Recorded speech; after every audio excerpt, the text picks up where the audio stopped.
Ok. Um, a- o nome dessa reunião, então, né, proposto seria Novas Visões de Segurança. Eu vou ler aqui algumas notas para a gente.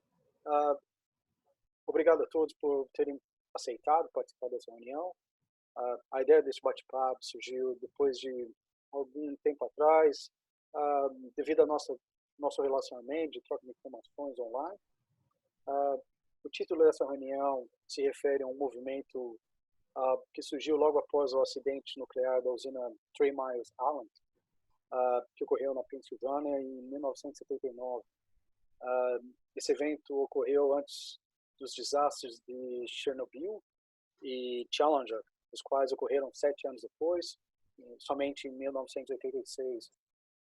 Após o acidente da usina nuclear Three Mile Island, ocorreram vários congressos ao redor do mundo. E no decorrer dessas conversas, se formaram duas escolas. Uma escola liderada então pelo James Reason e uma outra escola que então foi liderada pelo James Rasmussen. E ele então a escola liderada pelo James Reason e também aí incorporado, né, a gente meio que coloca numa mesma visão, uma visão similar, que seria o programa, por exemplo, o BBS, também conhecido hoje como Safety One.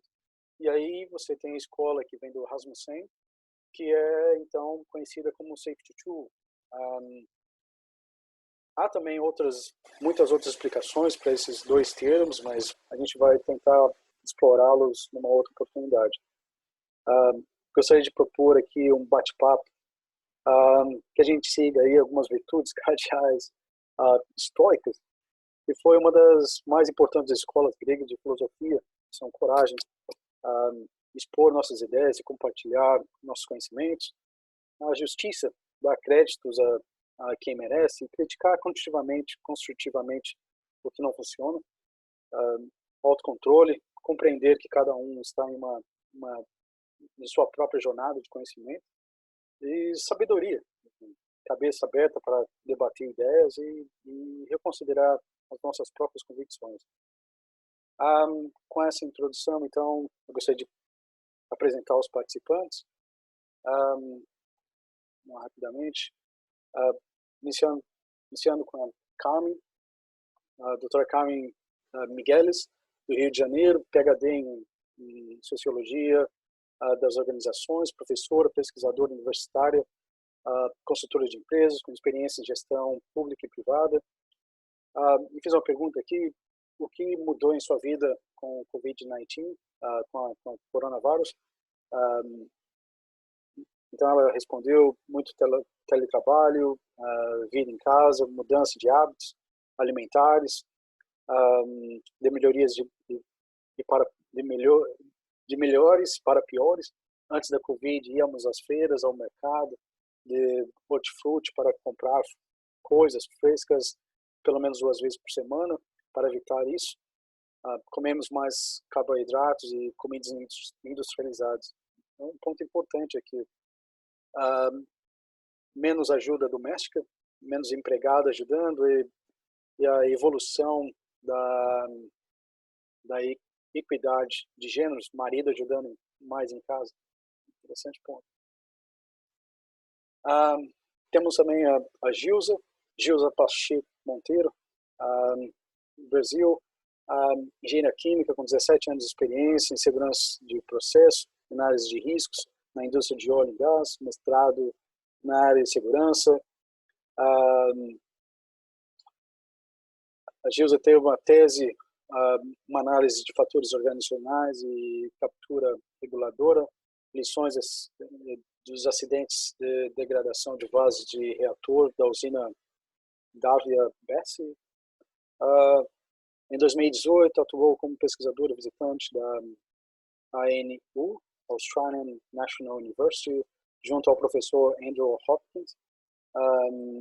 Produção do material produzido foram dois artigos na Safety Science. da integração de dois artigos na Safety Science, um capítulo no livro Organizing for Safety, How Structure Creates Culture.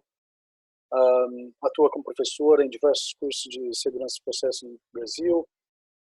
O que mudou em sua vida provocou o adiamento de muitas da sua própria tese, mudou muito a rotina, esquema home office, restringiu seu contato social, exigiu replanejamento das atividades profissionais para entendimentos à estrutura organizacional e temos alguém aqui está sentando. Vamos depois Alexandre Gates, de Curitiba, engenheiro de segurança, com mais de 40 anos de atuação, trabalhou por mais de 35 anos na Petrobras, instrutor do curso de segurança de processo baseado em riscos e coordenador dos encontros de troca de experiência em segurança de processo, envolvendo aí Rio de Janeiro, São Paulo, Salvador. O que mudou em sua vida? Positivamente, novas formas de trabalho, distância, vencer barreiras ao uso das ferramentas virtuais, usufruir mais o convívio familiar com a esposa, fez a redução drástica de viagens e serviços. Negativamente, impacto no faturamento. Impactou todos nós nesse sentido. Temos aqui, então, Washington Ramos, Rio de Janeiro, doutorado em Engenharia de Produção na FRJ, tema Gestão de Riscos, mestre em Engenharia de Produção, especialista em Qualidade, Engenheiro de Segurança do Trabalho, Meio Ambiente, Engenheiro Sanitário e Ergonômico, Engenheiro e Técnico Mecânico, experiência profissional em áreas privada e pública desde 1985, em funções de assessoria, gerenciamento, departamento de adjuntos, chefias, supervisão. O que mudou em sua vida com o Covid-19, a rotina de trabalho devido em parte presencial e parte office necessitou ser revisado.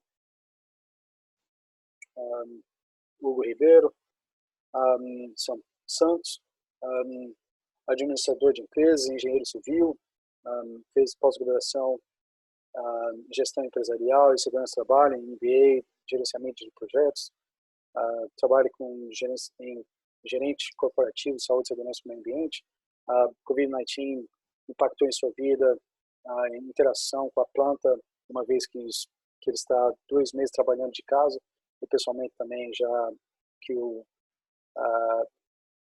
somente sai para o mercado e farmácia. Temos aqui o Guido, obrigado por se juntar a nós. Guido Carim, reside aqui e trabalha aqui em Brisbane, apesar que eu não estou em Brisbane no momento, mas aqui na Austrália. Acadêmico na Griffith University, Bachelor em Science Aeronáuticas, mestre e doutor em Engenharia de Produção e Transporte, piloto de linha aérea, instrutor de voo, especialista em fatores humanos e gestão de segurança. E aqui, myself, Paulo Gomes, moro em Brisbane, aqui em Austrália. Estou aqui na Austrália desde 2009, trabalho em segurança do trabalho desde 2004 e atualmente curso o mestrado em fatores humanos e sistemas seguros pela Universidade Lund, na Suécia. Ok, desculpa pela apresentação, mas é importante ver e compartilhar o conhecimento e saber um pouco mais sobre cada um de nós.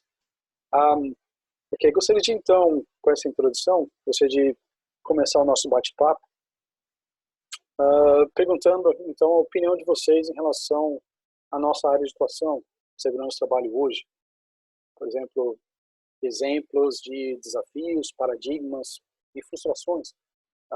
No começo aqui a gente já começou meio que dividir algumas informações e por exemplo, o Alexandre comentou aqui anteriormente antes da gente começar a gravar, que uma informação interessante que ele ouviu em uma conferência sobre, né, relacionada ao COVID-19, essa crise que a gente enfrenta hoje, em que uma pessoa envolvida no Golfo do México comentou que, devido à preparação deles a furacões, não sei como se chama, para a gente aqui se chama ciclones, não sei como se chama na América, mas essas tempestades, furacões, então eles já estavam preparados para esse tipo de eventos de magnitude gigantesca. Então auxiliou a eles para que eles tomassem uma atitude rápida. Nesse sentido, se vocês tiverem alguma informação, alguma coisa para compartilhar, acho que seria interessante, até mesmo voltado, né, à segurança hoje, que a gente vê, que a gente discorda ou concorda. Por favor.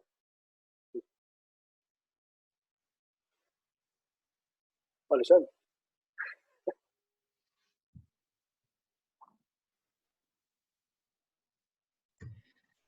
Bom, eu não sei, ultimamente eu tenho trabalhado mais com segurança e processo, viu? Eu trabalhei minha vida inteira com segurança do trabalho, junto com segurança e processo, mas a minha atuação tem sido mais segurança e processo, né? Mas, de qualquer maneira, eu acho que tem uma interface segurança e processo e segurança ocupacional, são os dois lados de uma mesma moeda, né? Então, não tem lado mais valioso ou lado menos valioso, né?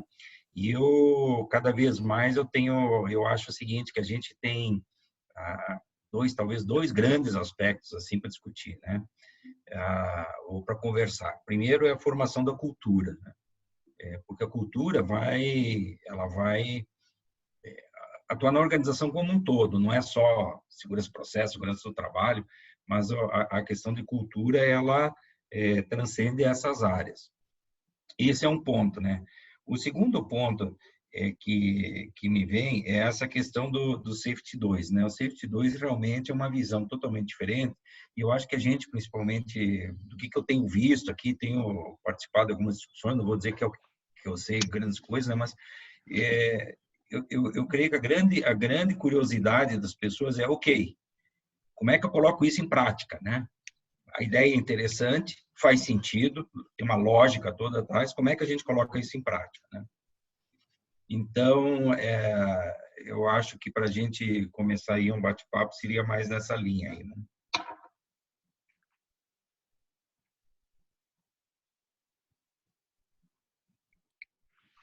Por favor. Calma. Oi, tudo bem? Duas coisas eu gostaria de compartilhar hoje em dia, uma sobre o COVID-19 e a outra sobre o Safety 2.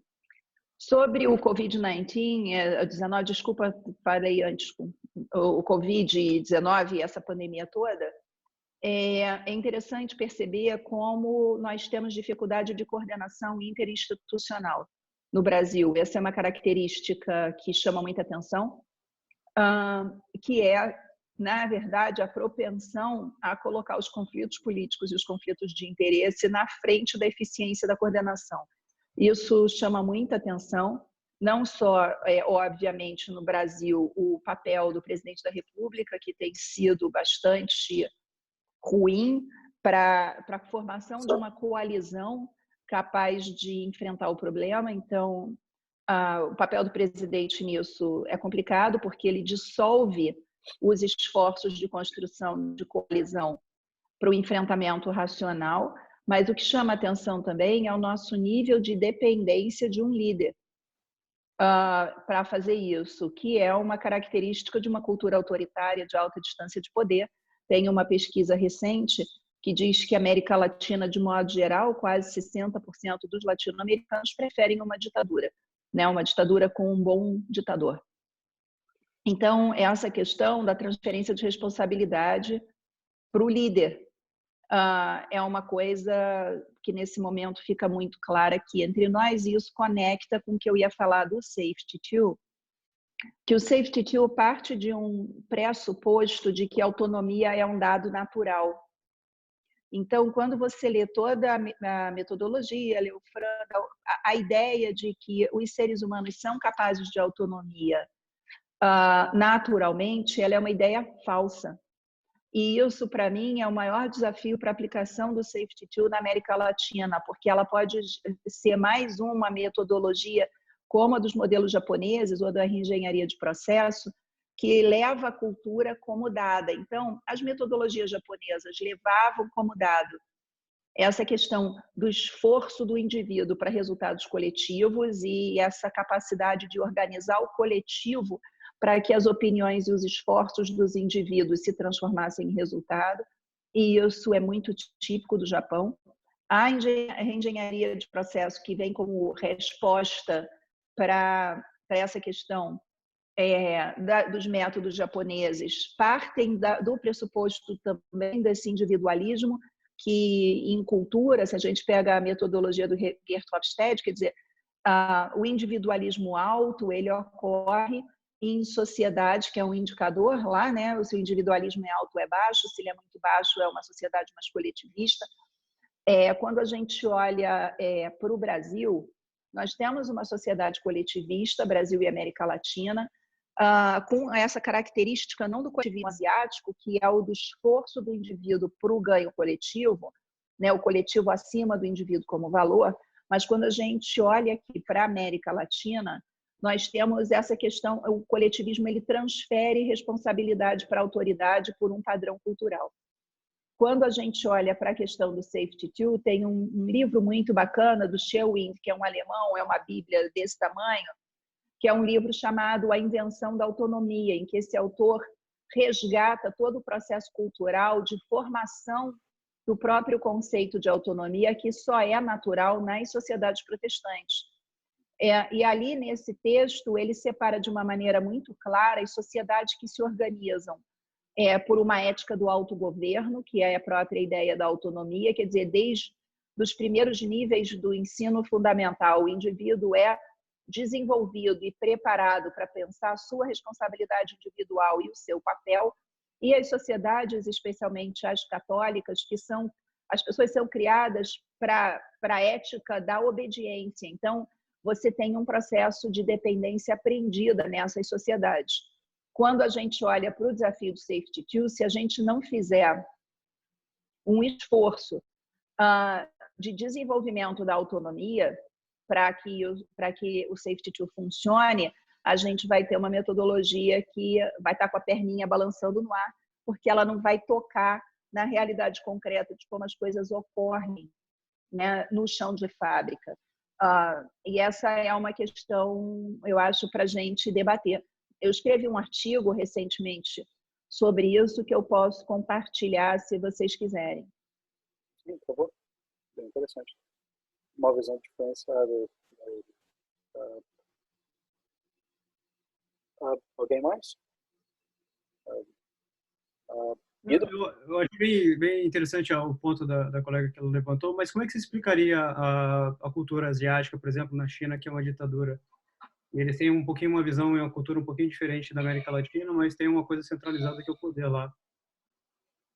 Se você entrar na página do Geert Hofstede, se você jogar no Google Geert Hofstede Countries, você vai encontrar a plataforma de comparação. E nessa plataforma, você vai ver que a propensão ao autoritarismo na América Latina é bem maior do que na Ásia, né? O que acontece na Ásia é que há uma cultura de lealdade a uma coordenação que é produto de um consenso coletivo. Então, a ditadura chinesa ela é produto de um consenso coletivo.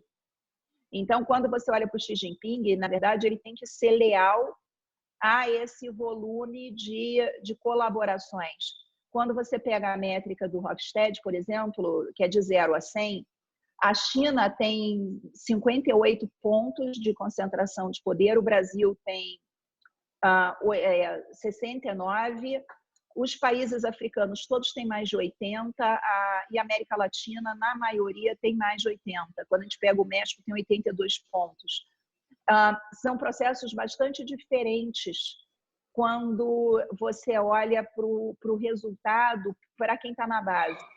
porque as culturas asiáticas elas têm essa questão de um valor do indivíduo contribuir para o aprimoramento daquele sistema. Eu dou muita aula nos programas de educação executiva dos executivos chineses que vêm para o Brasil.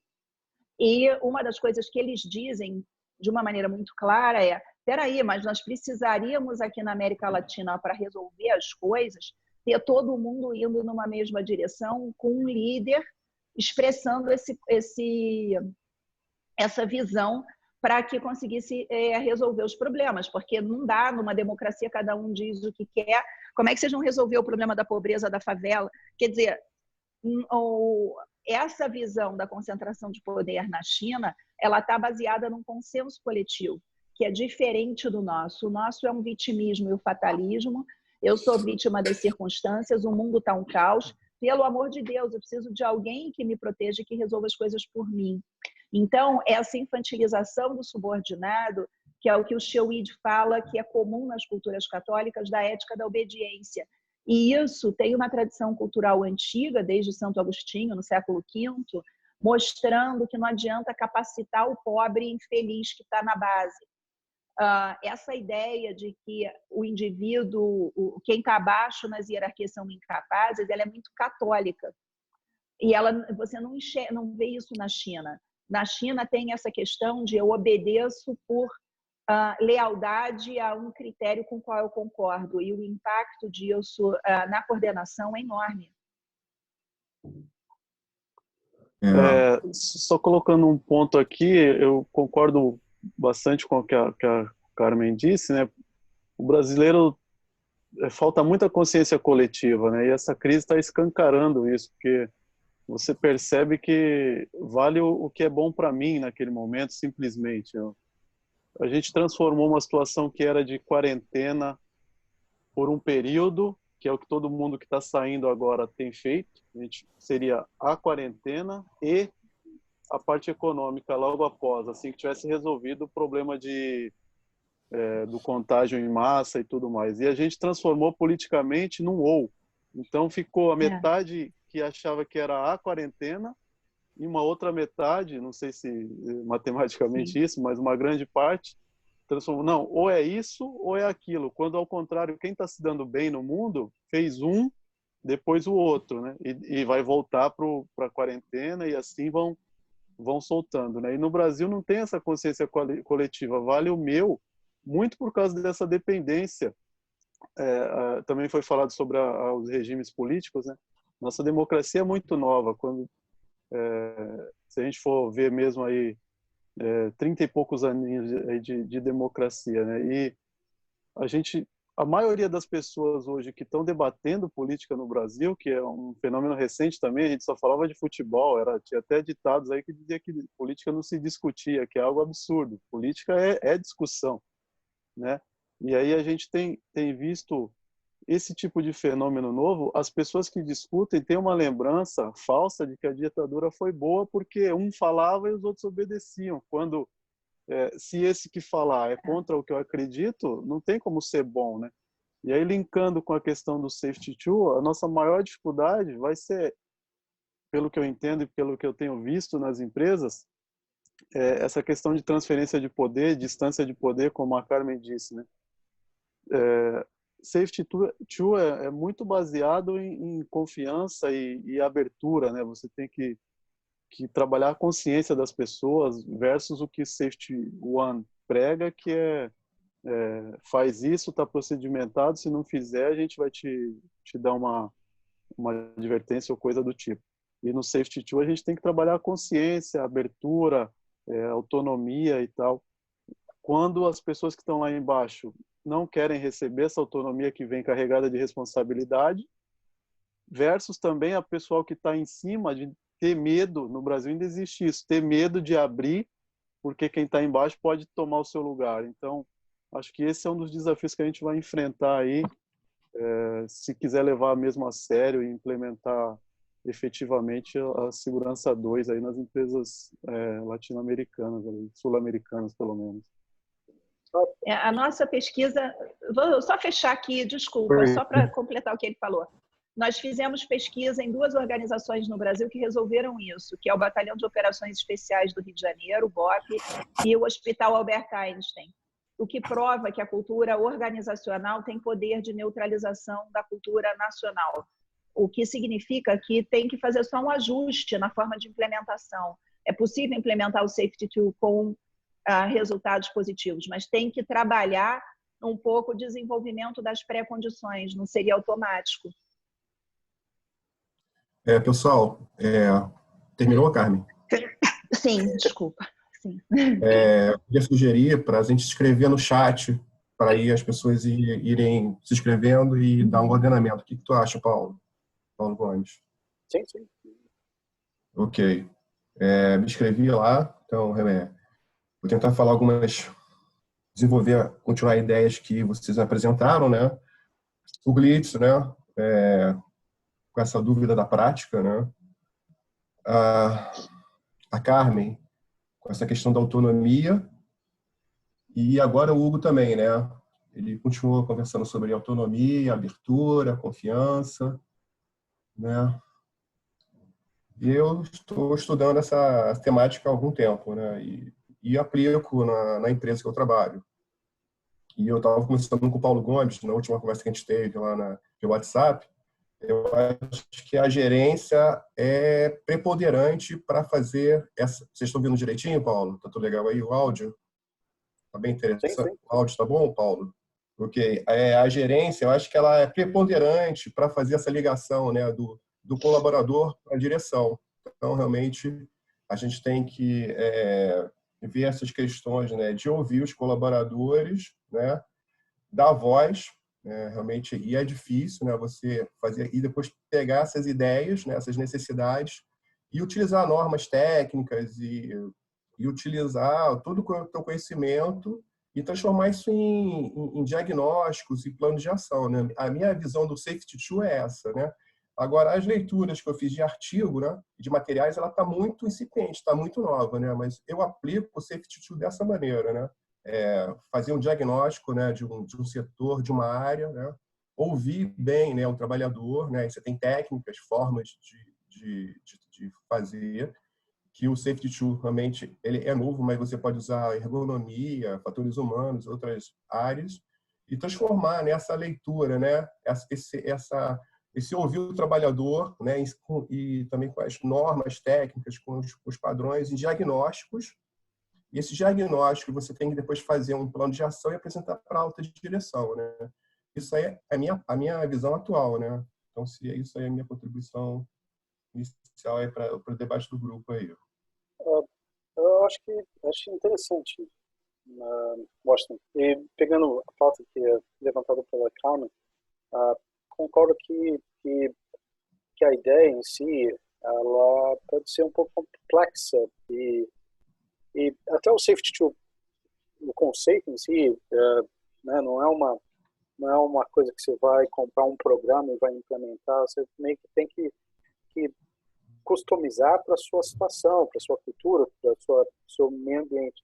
Há empresas que vai optar pelo conceito apenas de Safety Tool em relação à investigação de acidentes de uma forma mais abrangente, tentar evitar o fato de buscar uma causa raiz e tentar entender o porquê, como que as coisas estão acontecendo, não ver, de novo, pela linha de raciocínio do Safety Tool, não ver a nova visão de segurança mais abrangente do que o Safety Tool em si, porque, só para ser mais claro, né, nessa nova visão, a gente tem aí o HOP, tem o Resilience Engineering, você tem Safety Tool, você tem Safety Differently, tem algumas outras Psychological Safety, meio que dando suporte a todos esses outros conceitos.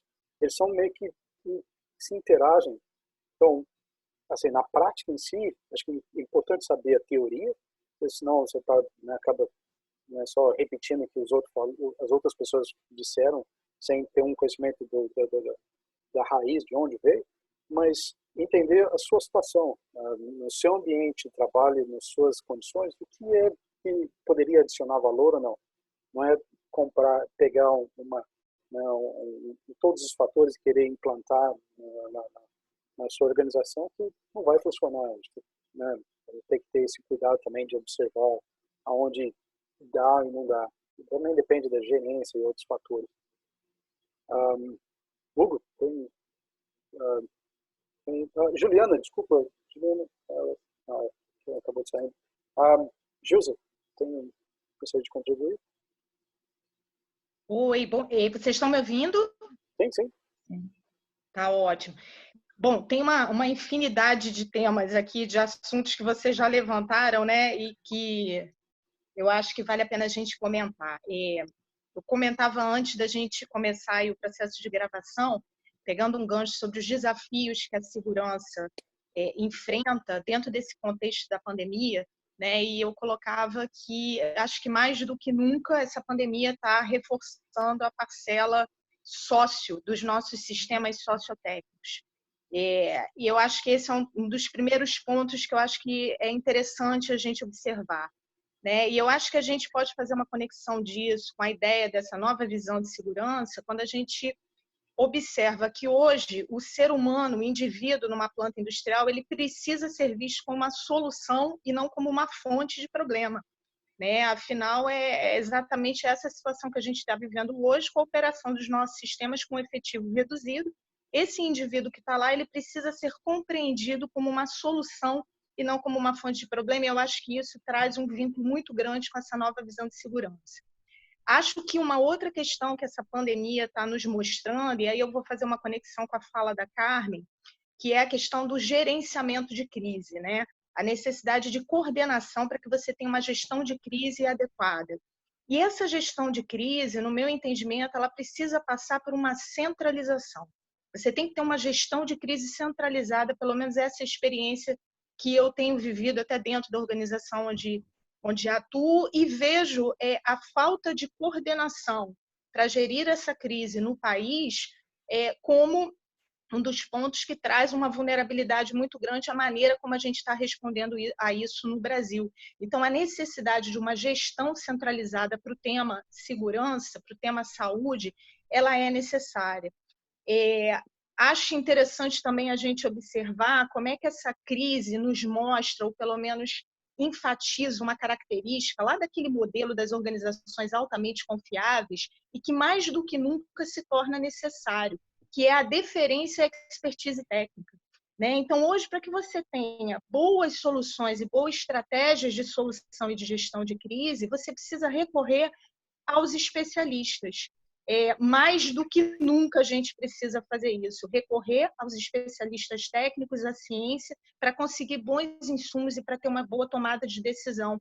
Isso, essa deferência à expertise técnica é algo que, ao meu ver, já deveria acontecer, né, nas condições normais de temperatura e pressão, na normalidade aí dos nossos sistemas. Mas a crise ela nos mostra a importância dessa característica.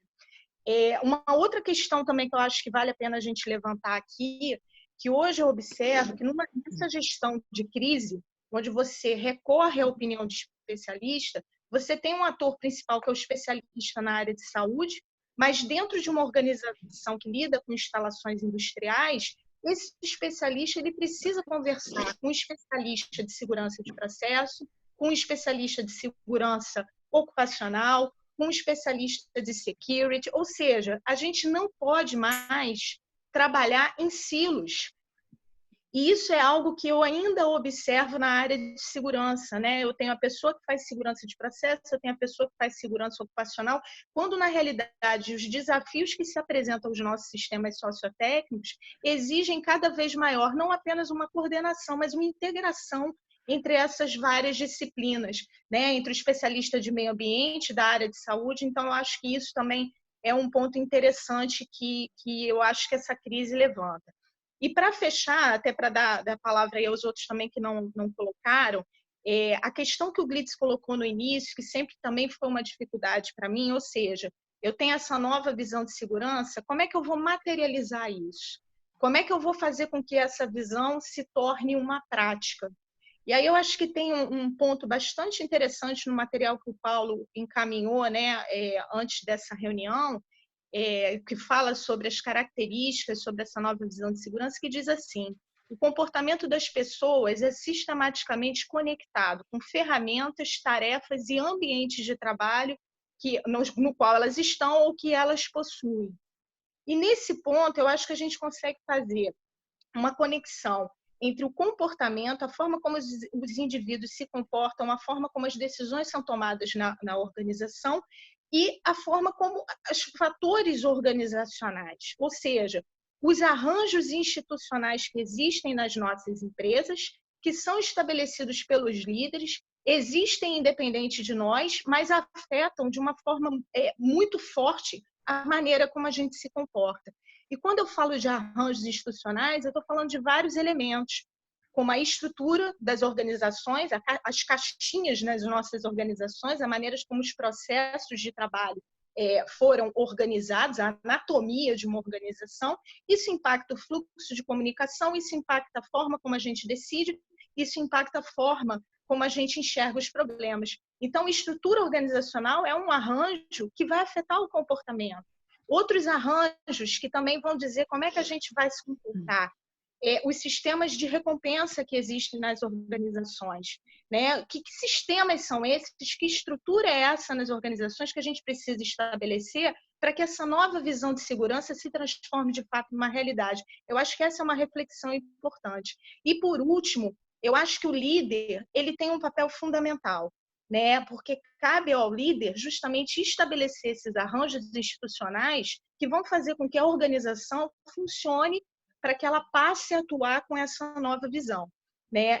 Gostei muito da frase também do outro colega, do Washington, quando ele fala em dar voz, né, aos colaboradores. Isso é importantíssimo, né? É você entender a realidade de quem está na ponta e o que precisa ser feito para que essa realidade se transforme numa realidade de sucesso. Que estrutura organizacional é preciso para que esse personagem tenha voz na organização? Então, eu acho que a gente precisa começar a tentar materializar um pouquinho melhor essas ideias e não vejo outro caminho se não pensar nos arranjos institucionais que a gente tem e que líder é esse, né, que a gente precisa ter hoje, que tem essa visão e que consiga estabelecer arranjos adequados para que isso funcione, para que isso se torne uma realidade. Tá? Eram as minhas contribuições aí para o nosso debate. Obrigado. Juliana, gostaria de... Gente, bom dia. Desculpem o atraso. Eu estava numa outra demanda aqui, peguei o bonde andando, mas estou muito feliz de estar nessa conversa e me sinto muito representada pela fala da Carmen, pela fala da Gilza, né? Alguns pontos que o Washington apontou que são tão importantes, né? Eu estou entendendo que a gente está colocando aqui ingredientes na mistura, né? Trazendo aqui as nossas diferentes visões para isso. Fiquei bem inspirada aqui pela fala da Gilza, quando ela fala, né, dessa questão da gente enxergar que o comportamento humano não é só uma ação interna, mas é uma resultante do que está em volta dele dentro da organização, que está ali no material do Paulo, e isso está na minha pesquisa de 2002, né? Está lá no meu livro, tem aquelas bolinhas, uma bolinha dentro da outra bolinha, tem um esquema lá que fala exatamente isso, que assim, lá em 2002 a gente já estava dizendo, no auge da eclosão dos programas comportamentais de segurança aqui no Brasil, que, gente, comportamento não é o que está embaixo da pele da pessoa. Comportamento é uma troca de variáveis e estímulos que acontecem de dentro para fora, de fora para dentro. Portanto, se o indivíduo errou e por causa disso ele se machucou, esse erro é dele e do entorno dele. Não dá para separar. Só que tem uma surdez, tem uma barreira de modelo mental, né, Glitz? Eu tenho conversado muito com o Glitz nos últimos anos sobre isso. A gente tem algumas barreiras, alguns filtros de escuta e de visão que vêm da engenharia tradicional, que vêm de uma visão linear, que vêm de um olhar humano como máquina, né, que não é essa visão sistêmica que o Safety 2 traz, ou que o Decker traz, né, que é esse olhar da complexidade. A gente está lidando, quem está tomando decisão lá na ponta e não está qualificando o olhar do especialista, né, Gilza? São pessoas que em sua grande maioria, tem uma dificuldade enorme de enxergar o sistema. Enxerga o ponto A para o ponto B, não enxerga o todo, não enxerga o complexo. Não sei se isso faz sentido, se é um papo muito... Mas, assim, existem filtros que impedem da gente ter uma discussão sistêmica sobre acidente, ocorrência, programas que funcionam, construção de resiliência, porque tudo cai no filtro da visão linear e da gestão linear. Me arrume aí no mercado alguém que vem aqui fazer esses caras parar de se acidentar. E tem um monte, né? Pessoas super interessantes, bem intencionadas, com bagagem e experiência, mas que estão também no mesmo filtro. E aí a gente vai criando um ensaio sobre a cegueira do Saramago, né? Todo mundo cego em torno da mesma coisa. Então eu queria, da minha parte aqui, jogar como ingredientes aí uma coisa que a gente precisa, como aqueles que estão querendo educar ou desenvolver consciência dentro dos gestores, líderes, culturas e empresas, a gente precisa também filtrar os nossos vícios. Então, vícios que eu percebo que não têm sido úteis para a gente pensar em Safety 2 e numa abordagem colaborativa. Os vícios antigos de tudo começa de cima para baixo. Não. Às vezes sim, às vezes não. De fora para dentro, o trabalho do consultor ou o consultor interno, business partner, que para mim é o trabalho do profissional especialista, né? O cara do HSE, ele é um business partner, ele é alguém que apoia o gestor, apoia o negócio. A gente entra como médico, antigo modelo médico do século XIX. O especialista chega, faz um diagnóstico, ouve as pessoas, conclui coisas, vai lá, apresenta para o cliente, que é quem está pagando a consulta, propõe o tratamento e alguém faz. Só que essa dinâmica, ela não cria autonomia, ela cria dependência, ela cria terceirização do problema, então o problema não é mais da empresa, da consultoria. Cria um jogo de depositação, então eu jogo para você, escuta, o teu programa não está funcionando porque a gente não está reduzindo acidente. Não, mas espera aí, você que é o líder, você que tem que dar o exemplo, você que tem que capitanear as coisas. Não, mas eu estou pagando uma soma alta e recursos, eu tenho aqui uma estrutura robusta e vocês têm que resolver o meu problema. Então, essas barreiras antigas, que são antigas e que estão aí há um tempão, elas continuam acontecendo com o Safety 1, com o Safety 2. Então, eu queria resumir a minha frase, a minha fala, assim, por exemplo, no ano passado eu tive a oportunidade de fazer um trabalho com uma indústria grande aqui no Brasil, onde eu propus para eles assim, olha, eu topo fazer um trabalho com vocês, desde que a gente despratique as normas, como dizia o Manuel de Barros. Topa despraticar as normas, fazer tudo diferente do que as empresas fazem? Você vai correr risco, né? Você como gerente que está me contratando. Mas a gente vai experimentar alguma coisa realmente nova. Porque senão a gente fica requentando comida velha e no velho jogo de empurra e ganha de novo. Ó, consultoria é com você. Não, líder é com você. Não, peraí que é para cima. Aí os para cima jogam para baixo. Ou não, vocês aí de baixo que tem que resolver o problema. E ninguém se responsabiliza pelo problema. E o olhar sistêmico nunca acontece, porque tem sempre alguém que precisa carregar o resultado que é do todo. Então, o que a gente experimentou? Primeiro, fazer o programa de segurança de baixo para cima.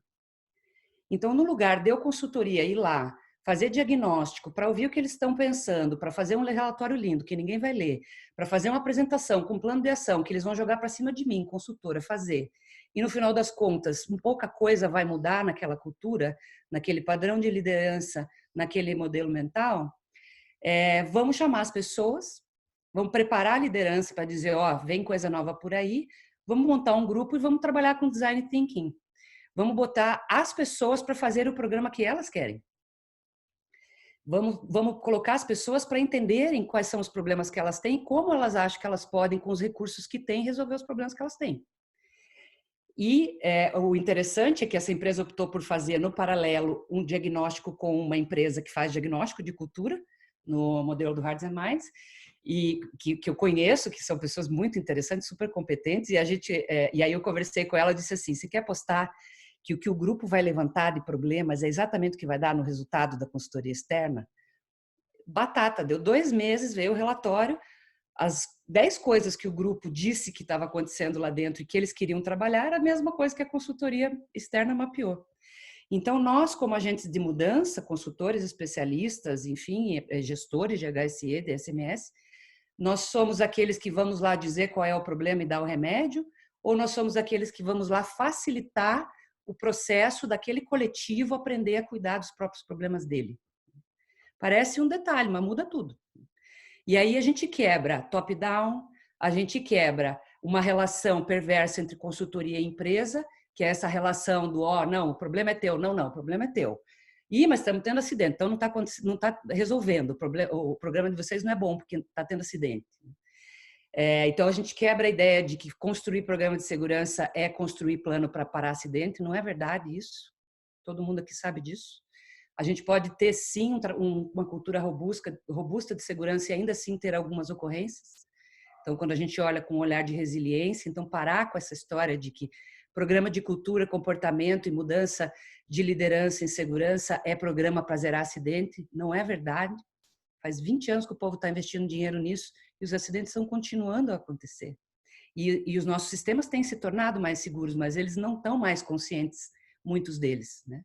E o que a gente está buscando é um sistema onde as pessoas que estão lá dentro se apropriem da cultura e não o gerente da vez, o presidente da vez, o diretor da vez ou a consultoria da vez.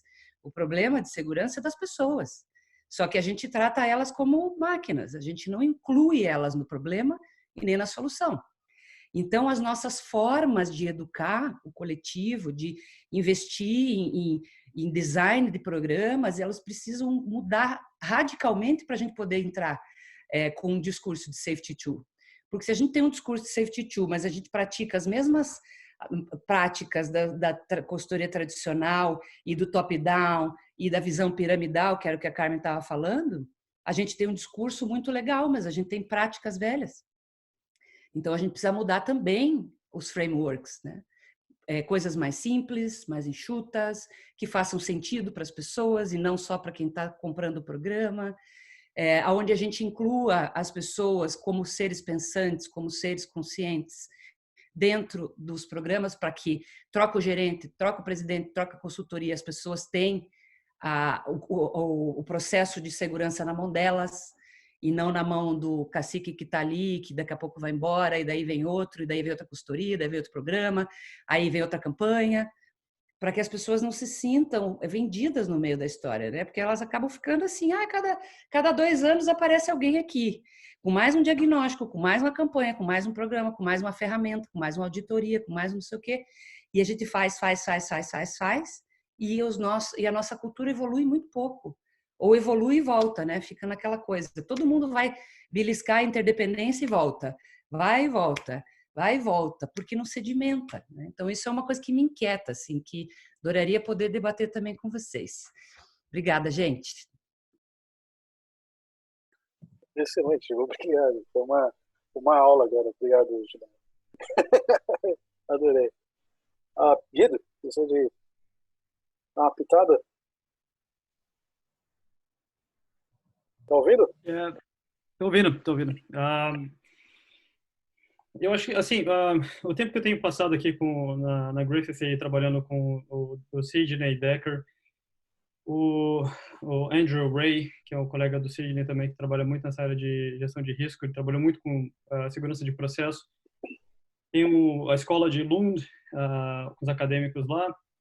Uma das coisas que a gente vê muito, eles não discutem muito essa questão de cultura. Para eles, a cultura, depois que ela foi, nas palavras deles, né, sequestrada pela engenharia, virou um folk model, né? Ficou tão popular que todo mundo fala, todo mundo discute, mas ninguém sabe o que é.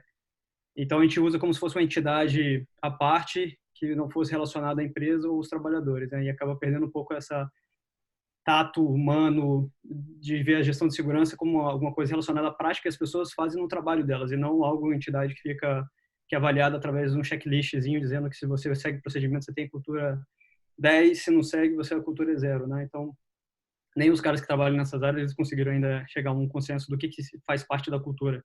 É o que a gente chama de cultura com visão estruturalista, né? Você tem componente A, B, C, D, então esses componentes dizem que você tem uma cultura de segurança boa, bota lá no teu manualzinho e todo mundo celebra.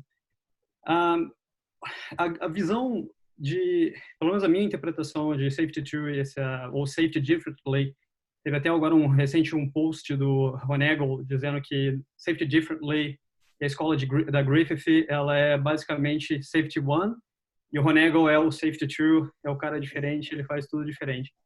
Eu ainda não li nada do Honegal que me produza evidência de que Safety True tem sido aplicado em alguma organização, né? Então, entra uma questão um pouquinho mais desse debate aqui. Eu acho que quando os caras...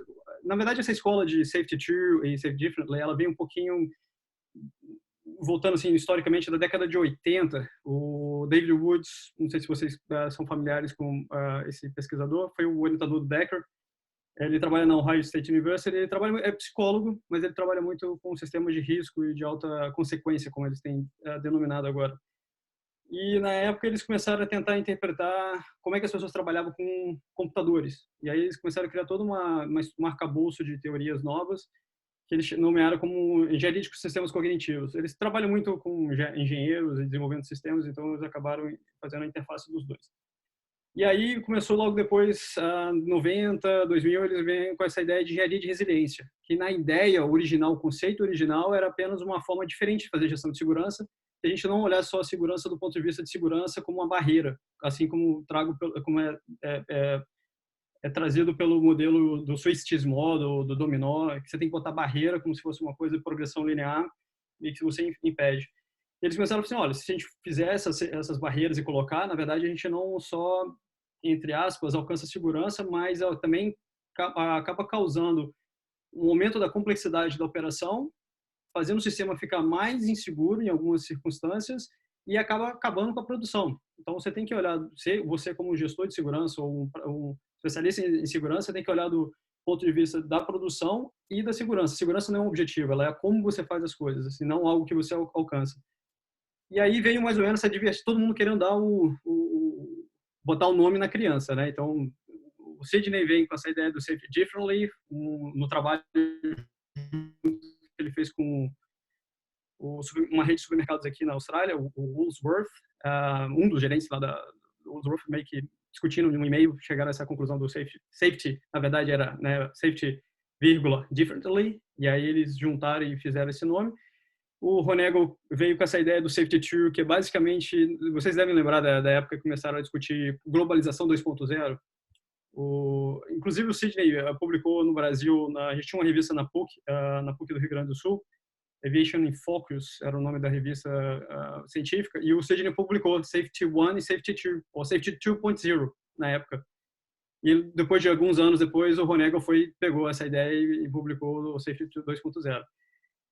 A ideia dos caras, bom, tudo isso é para explicar que é o seguinte, a ideia dos caras não é que eles querem fazer uma coisa diferente, propor uma coisa diferente do que a gente já tem no mercado. A ideia do tudo que a gente usa, sistema de gestão de segurança, como é que é análise de risco antes de executar a tarefa, tudo isso é uma solução, é uma ferramenta, uma prática que já existe, que você vai lá na estante, você pega e implanta na organização. E eles viram assim, olha, não dá certo. Não tem uma solução que serve para todo mundo, que vai solucionar todos os problemas. Você tem que fazer isso em casa. E a forma de fazer isso em casa, como a Juliana colocou, não é dando a ferramenta para as pessoas. Não é, vem aqui, isso aqui vai a solução. Isso aqui é a 7ª maravilha do mundo. Coloca aqui na tua empresa que você vai estar seguro. E você tem que, na verdade, adequar a tua operação usando alguns princípios. Então, é por isso que eles falam que, na verdade, o Safety Differently ou Safety True, eles são um conjunto de princípios que, se você utilizá-los na sua organização, você vai conseguir não só fazer o que você tem que fazer, o produto ou serviço, de modo seguro, mas também produtivo. E, geralmente, a gente vê muito isso. Quando você organiza melhor a produção, você ganha não só na segurança, mas também no sentido da produtividade. Então, concluindo, na verdade, eu não acho que tem uma prática que a gente pode caracterizar como segurança 1 ou segurança 2 ou safety differently, mas é o conjunto de princípios que você utiliza na hora de você lidar com a gestão de segurança na tua organização. E é basicamente isso que eles querem. Eles têm colocado bastante escrito bastante sobre esse tópico, como uma forma deles tentarem estimular as pessoas a desenvolver as próprias soluções ao invés de tirar uma da estante.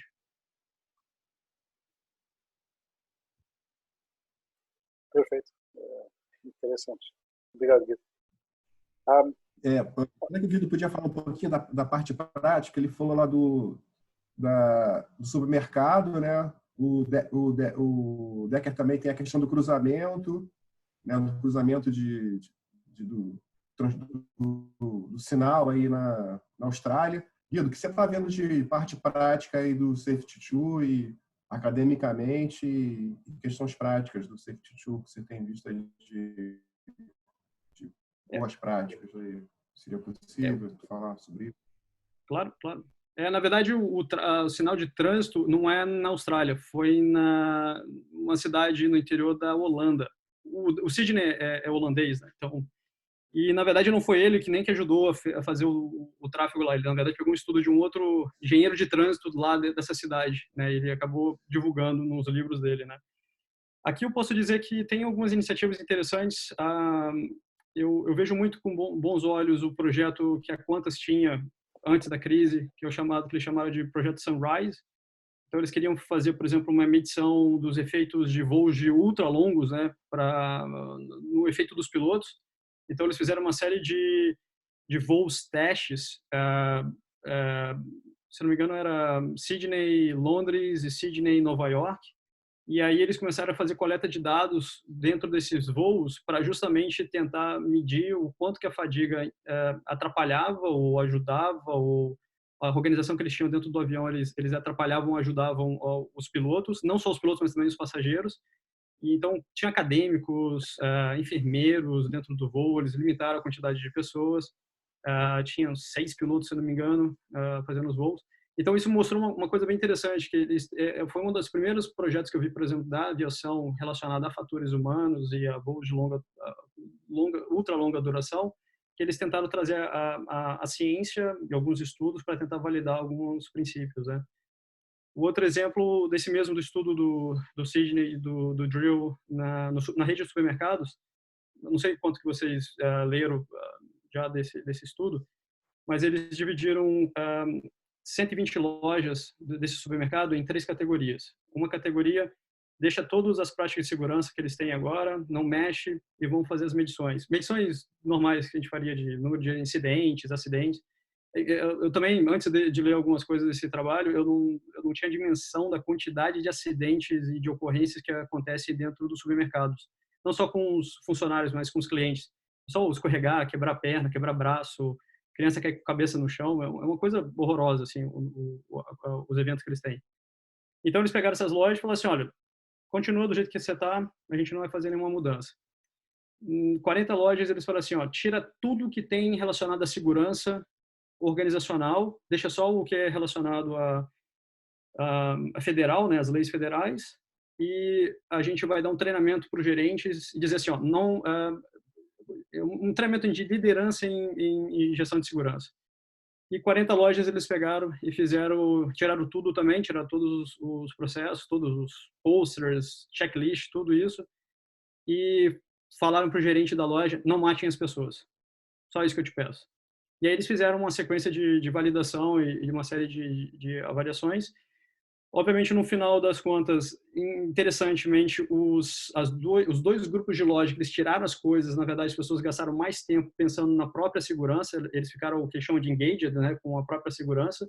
Eles começaram a desenvolver soluções que não eram úteis, que eram centralizadas. Você tinha um departamento central de segurança da empresa que ele mandava pacotes. Esse é o mesmo nome que eles davam, né? Packages de segurança para as lojas. A cada semana eles tinham um pacote cheio de coisa, cheio de formulário, cheio de checklist, um monte de... teve uma época que eles compraram tipo um abridor de caixa, que é mais pontudinho, e compraram milhões daquilo, gastaram não sei quantos milhões de dólares naquilo e distribuíram. Ninguém usou. Aí, uma dessas lojas conseguiu desenvolver um próprio método e aí depois a outra loja desenvolveu um outro método porque não atendia aquela loja, enfim.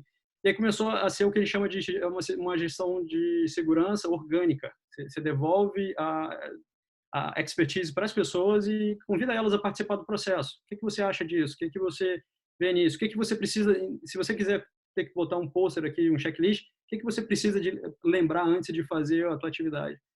E aí, na medição, uma das lojas que fazia parte do grupo, que eles tiraram tudo e deram um treinamento de gestão de segurança, ganhou um prêmio de melhor gestão de segurança da rede, mesmo que as pessoas não sabiam, na verdade, quais eram as lojas que participavam do processo. E aí começou a mostrar, discutir o quanto que, na verdade, as organizações acabam interpretando as leis e acabam colocando mais requisitos e mais práticas de segurança, ou acaba amarrando o processo e a produção, sendo que não tem necessidade, que ela realmente não vai te levar a ser mais seguro. E isso é um estudo clássico aqui que o pessoal tem questionado também bastante com uma série de fatores, mas também mostrou bastante uns resultados bem interessantes, né? E é um dos poucos que a gente tem de validação empírica que essas ideias, na verdade, os caras não são tão malucos, né? Tem um fundo de verdade nisso. Né? Interessante. Obrigado. Alguma consideração? A gente acaba de passar de 1 hora agora, então eu tinha uma lista aqui de perguntas para fazer, mas acho que a gente explorou tanto esse tema que foi incrível. Acho que a gente pode deixar essas outras questões para uma oportunidade futura. Gostaria então, assim, de cada um de vocês, por favor, compartilhar uma consideração final, algumas dicas, ou alguém que acredite que a gente vai estar compartilhando esse vídeo, se todos vocês concordaram com isso, e para que outras pessoas, se tiverem interesse de até mesmo em contatá-los, como pode te encontrar, ou essas informações que vocês acham interessantes. Foram citados vários autores, vários materiais. Se vocês puderem compartilhar isso rapidamente, por favor, acho que vai ser interessante. Josa, gostaria de...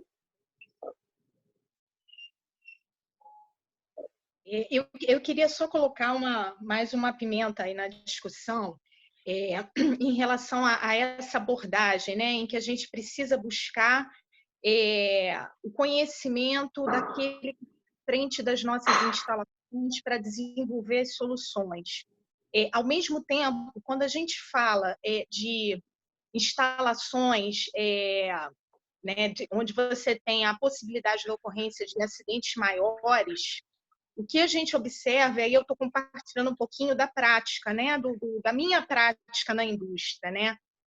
Quando a gente fala de grandes acidentes, muitas vezes você tem um grupo de pessoas na ponta que não está conseguindo ainda visualizar determinadas cadeias acidentais que podem ocorrer ali. E esse especialista, muitas vezes, que está em outro local na organização, enxerga várias instalações, às vezes ele tem uma visão que a pessoa da ponta pode não ter. Então, o que eu queria colocar aqui eu acho que para a gente trabalhar, né, no sentido de ter práticas cada vez mais adequadas, a gente precisa criar um ambiente de colaboração onde a gente aproveita essa expertise de quem está na ponta, mas a gente também consiga agregar o conhecimento daquele especialista que está, às vezes, num setor corporativo, e pelo fato dele estar posicionado nesse setor corporativo da organização e enxergar várias instalações, ele pode ter o conhecimento de algo que ocorreu na instalação B e que ainda não foi visto na instalação A. Logo, essas pessoas, às vezes, da instalação A não têm esse conhecimento. Então, essa junção, para mim, ela é fundamental quando a gente está falando de gerenciamento de riscos de grandes acidentes. Tá? Então, assim, eu queria só pontuar isso, porque eu acho que essa é uma questão importante. Para fechar, eu acho que esse debate ele foi riquíssimo. Eu acho que ele levantou uma série de questões para melhorar o nosso entendimento. O que seria essa nova visão de segurança? E mais do que isso, acho que a gente precisa trabalhar agora no sentido de compreender como essas filosofias e como esses princípios eles podem, de fato, se materializar nas organizações. E eu tenho uma visão muito particular, não sei se vocês compartilham dessa visão, que, muitas das vezes, adotar essa nova visão também tem uma parte da visão do Safety 1 que não pode ser abandonada. Então, qual é o equilíbrio entre essas duas visões? Eu acho que esse também é um desafio, né? O que eu aproveito e eu não posso abrir mão da visão do Safety 1 e o que eu preciso incorporar da visão do Safety 2? Como é que esses dois pratos da balança precisam estar equilibrados no sentido da gente cada vez mais conseguir práticas o mais adequadas possíveis, que deem a voz à ponta, que escutem o especialista, que tenha essa visão de acidentes organizacionais, como juntar isso tudo, tá? Então, eu acho que eu deixo a minha fala aqui, na verdade, eu fecho com essas perguntas, né, que são provocações, que eu acho que a gente pode até ter um segundo fórum de debate para começar a aprofundar nesse tema. No mais, eu só agradeço aí a oportunidade, foi riquíssimo, adorei estar aqui com vocês no dia de hoje. Obrigado a você, agradeço. Carmen, gostaria de fazer algumas considerações? Alguma dica? Eu acho que a gente tem um desafio enorme, eu acho que a gente tem um desafio enorme de avançar com a pesquisa aplicada. Aí estou puxando um pouco a brasa para minha sardinha, talvez, como pesquisadora, mas o que eu vejo é todas as pesquisas aplicadas em segurança são de países de baixíssima distância de poder e de altíssima confiança. Todas. Só que cerca de 90% da população do planeta está em países em que há uma altíssima distância de poder e baixa confiança. E o Brasil, no ranking global de confiança, que é atualizado a cada 10 anos pelo World Value Survey, o Brasil tem a menor propensão a confiar do mundo. Todos os estudos, ISAC e KNAC, todos mostram que há uma correlação direta entre confiança e a capacidade de resolver problemas complexos. Há uma série de causas para isso, né? Meu marido estuda confiança já há mais de 20 anos, porque confiança, na verdade, deriva de confiabilidade, previsibilidade e de capacidade de dialogar, chegando a consensos. A gente tem uma dificuldade enorme disso. E o que a gente vê é que não tem pesquisa aplicada sobre isso. Então, esse, para mim, é o maior desafio. Se a gente pega só os países dos BRICS, são 50% da população do mundo e não há pesquisa aplicada para essas configurações institucionais. E isso, para mim, é uma coisa que eu gostaria de deixar aqui registrado e que me motiva até a pensar na criação de uma revista acadêmica em que a gente discuta esse tipo de coisa, porque se a gente pega o Safety Science, se a gente pega o AMD, se a gente pega todas essas revistas acadêmicas, a característica é papers de países como os nossos não são aceitos, porque eles dizem que está fora da área de interesse, dizem que o paper é confuso, porque eles têm uma situação tão já organizada que quando eles pensam na nossa...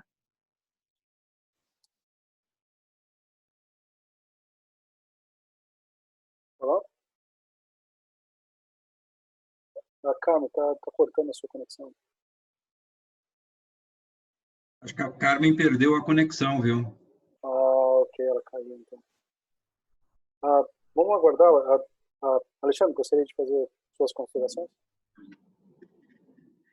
Na realidade é o seguinte, eu estava pensando mais em termos assim próximos passos, né? Porque a gente meio que levantou uma série de bolas aqui no ar, né? Então, às vezes a gente sai, como a Gilda falou, sai borbulhando, né? Então, em termos de próximos passos, eu não sei qual é que é a tua ideia, mas eu gosto. Oi? Carmen? Não voltou ainda. Não. Sim, estou te ouvindo, Glitz. Tá aqui. É que Carmen, você no meio da tua fala, você caiu, viu?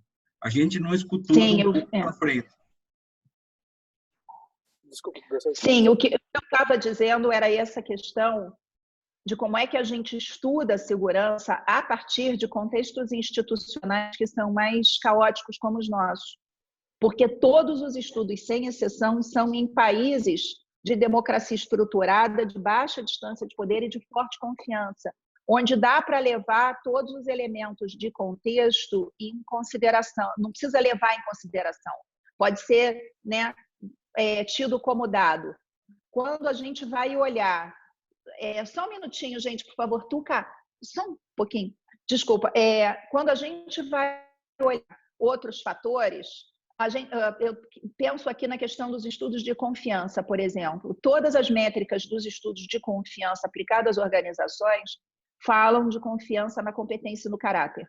Então, na hora que eu vou confiar em alguém, qual é o caráter dessa pessoa? Quer dizer, essa pessoa, de modo geral, tende a ser honesta. Então, é uma equiprobabilidade. Por exemplo, o Glitz, que sempre foi honesto a vida inteira, a chance dele dar uma pernada na gente nesse é mínimo. Então, você confia no caráter e na competência. Então, quando a gente fez os estudos no BOP, o policial dizia isso: para eu entrar numa comunidade conflagrada e assumir um risco enorme, eu quero ter certeza que quem está no meu time, entrando comigo naquela operação, é confiável, não está vendido para o tráfico e é bom de tiro, né? Então, tem essas duas dimensões da confiança. Mas todos os estudos globais ignoram o contexto, porque eles estão em contexto de maior estabilidade. Então, era como se, por exemplo, eu confio no Glitz, na competência e no caráter. Então, o Glitz poderia chegar no Rio e dizer assim: Carmen, vamos dar um rolezinho no centro do Rio de noite para ver a arquitetura? Ora, eu confio na competência e no caráter do Glitz, mas eu não confio no discernimento de que ele seria capaz de garantir um rolezinho seguro num contexto extremamente caótico como o centro do Rio de Janeiro à noite.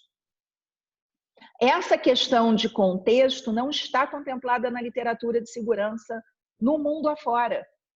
Essa questão da baixa confiança e da baixa confiabilidade relacionada a fatores de contexto institucional, legislações enlouquecidas, crises econômicas contínuas, que fazem com que a gente seja continuamente pressionado a tomar decisão de curto prazo, isso não está contemplado na literatura. E eu acho que é mais do que hora da gente montar um jornal acadêmico que contemple esse tipo de problema da enorme maioria dos países do mundo. Só em termos de BRICS, 50% da população do planeta vive em países com essa característica de contextos extremamente voláteis. E isso não está sendo levado em consideração nos estudos de safety. Eu acho que a gente podia começar a liderar um movimento nessa direção. Não sei o que vocês acham. Começar montando uma revista acadêmica que fale sobre isso.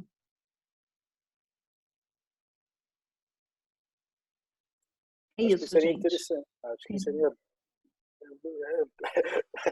Para falar a verdade, eu acho que, na minha opinião, é que a gente realmente necessita de algo assim, nesse sentido, onde há uma falta de oportunidades.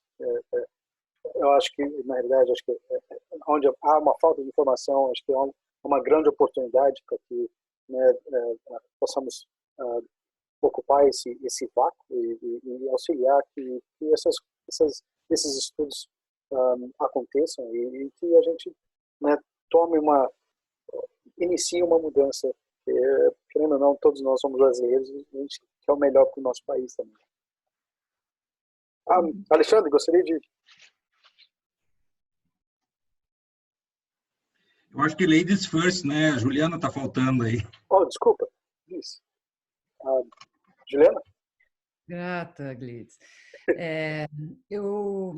Eu acho que é um campo complexo, com muitas interconexões, muitos subtemas e contribuições das mais variadas, né? Eu super valorizo e acho fundamental que a gente evolua nas pesquisas e na produção de conhecimento válido, e principalmente nessa visão que a Carmen traz da gente produzir conhecimento brasileiro a respeito, o que é algo que apoiaria e apoia com certeza muito a pensar práticas mais contextualizadas, né?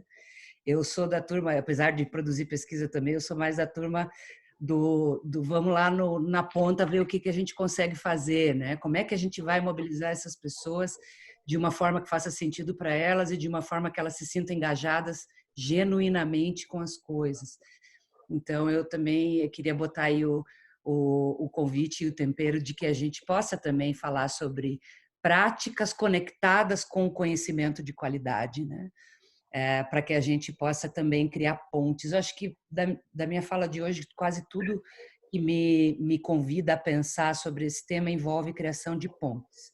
Criar pontes entre a academia e os práticos, porque o desnível na área de educação, andragogia, práticas de desenvolvimento humano, dentro do campo da segurança entre o que um técnico de segurança faz numa indústria média no Brasil e o que está na literatura dos anos 70 é gigante, cara. Então, a gente tem uma dificuldade fantástica de transpor o conhecimento acadêmico para esse sujeito que está sustentando práticas lá na ponta, colada com durex e chicletes, né? Completamente desconectado, alienado, sem ter onde pesquisar, sem ter, né, sem ter acesso a esses grandes centros de pesquisa, sem saber nem por onde começar.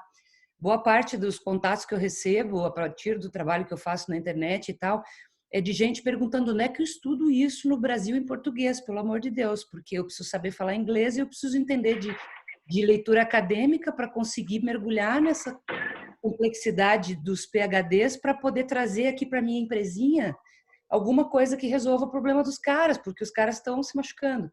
Então, essa ponte entre quem produz conhecimento de qualidade, que é fundamental e brasileiro, né, conhecimento contextualizado, mas a gente também poder traduzir e engajar essa pessoa, que é esse especialista que a Gilza fala, mas que está longe desse tipo de conversa, para que esse cara possa se instrumentalizar e trabalhar uma visão de contexto, de conceito, que fundamente uma prática mais atual. As práticas são muito defasadas em relação ao conteúdo científico que já existe, né? E a gente está aqui com a angústia de produzir novos, porque o que já existe não dá conta da nossa realidade.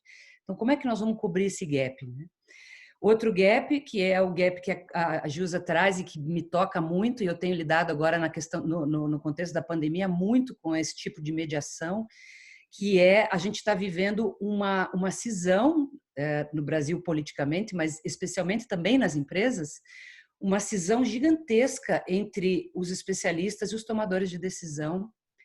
Esse é um casamento conflituoso, antigo, né? Entre quem tem a caneta e quem tem os conceitos, né? Então, como que a gente pode construir alianças entre a área de segurança, meio ambiente, segurança do processo, enfim, e quem toma a decisão, porque aqui a gente tem um abismo, parece, né? Essa desconfiança que a Carmen fala não é só entre top-down, mas é entre áreas também, né? O especialista não confia no tomador de decisão e o tomador de decisão desconfia do especialista. E na hora que a gente está vivendo uma contingência que nem essa, a gente fica todo mundo sofrendo do seu quadrado, com baixa colaboração, com baixa sinergia. E outro abismo, né, que a gente precisa criar pontes entre quem pensa o negócio e quem faz o negócio, que era que estava o Guido, né, acho que estava falando agora, da gente conseguir dividir um pouco a mesa com quem está com a ferramenta na mão, né, e poder ir criando alinhamentos que não são ameaçadores na prática ao poder de ninguém, nem ao lugar de ninguém, mas que são altamente vantajosos para o negócio, inclusive, economiza tempo, energia, recurso, investimento, hora de treinamento. Então, eu vejo que a gente está num downsizing dessa complicação toda que a gente construiu para cuidar das pessoas dentro das empresas. Já fazendo uma dieta, uma bariátrica, né? Nesse mundo gigantesco de coisa arada que a gente enfiou no meio da relação homem-tarefa para tentar cuidar deles, e quanto mais a gente colocou coisa, campanha, ferramenta, checklist e tal, menos essas pessoas conseguem cuidar delas mesmas e mesmo menos se sentem cuidadas pelo sistema. Então, acho que a gente também tem essa ponte, essa outra ponte, né? Então, o tema para mim, acho que a palavra que eu saio aqui nas minhas considerações finais é construção de cooperação, de relacionamento de qualidade, que é o que a Carmen fala da confiança, né? Esses vários abismos que a gente tem entre consultorias e empresas, isso acontece também no Brasil, né? Não temos uma construção saudável de relações, temos uma construção de compra e venda de coisas que não se compram, que se constroem, que se cocriam.